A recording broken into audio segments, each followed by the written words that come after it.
Hello friends, आज हम do और डज का इस्तेमाल नेगेटिव सेंटेंस और इंटरोगेटिव सेंटेंस यानी क्वेश्चन बनाने में कैसे यूज करते हैं वह देखेंगे।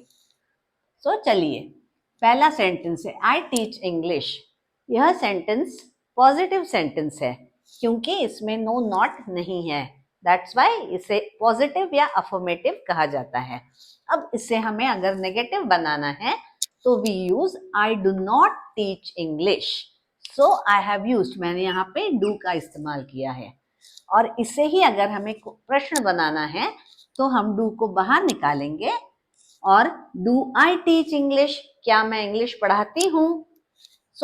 ये हो गया क्वेश्चन, यह हो गया नेगेटिव सेंटेंस। हमने यहाँ पे डू क्यों यूज किया? क्योंकि हमने प्रीवियस वीडियो में देखा था आई, वी, यू, दे, इनके साथ डू का इस्तेमाल होता है। Second example, teachers correct papers. ये पॉजिटिव सेंटेंस है। Teachers do not correct papers, यह नेगेटिव सेंटेंस है। Do teachers correct papers, this is question. Now again teachers यानी they, we are talking about many. इसीलिए हमने अगेन यहाँ पे negative बनाते हुए और प्रश्न बनाते हुए डू का इस्तेमाल किया है। आगे देखेंगे, ही प्लेज गेम्स, वह गेम्स खेलता है। Again this is a positive sentence. Now अगर इसे हमें नेगेटिव करना है तो what do we use? He does not play games.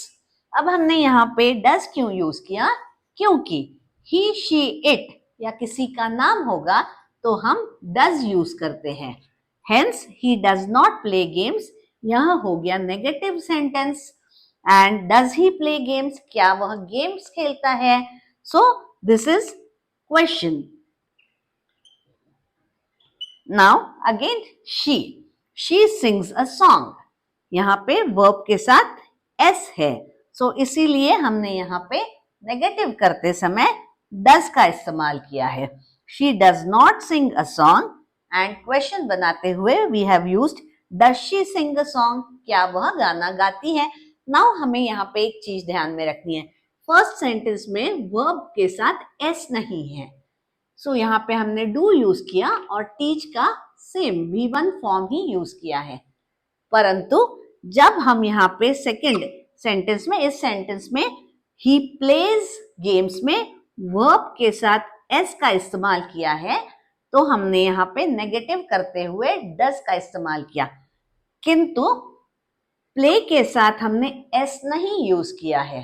तो ये आपको बहुत ध्यान में रखना है। Whenever we are using verb plus s, but while making negative करते समय does यूज किया तो verb के साथ s इस्तेमाल नहीं करना होता है। और सिमिलरली प्रश्न बनाते हुए भी जब हम does यूज करते हैं तो verb के साथ s का इस्तेमाल नहीं करते हैं। I hope you have understood, आपके ध्यान में ये बात आ गई होगी।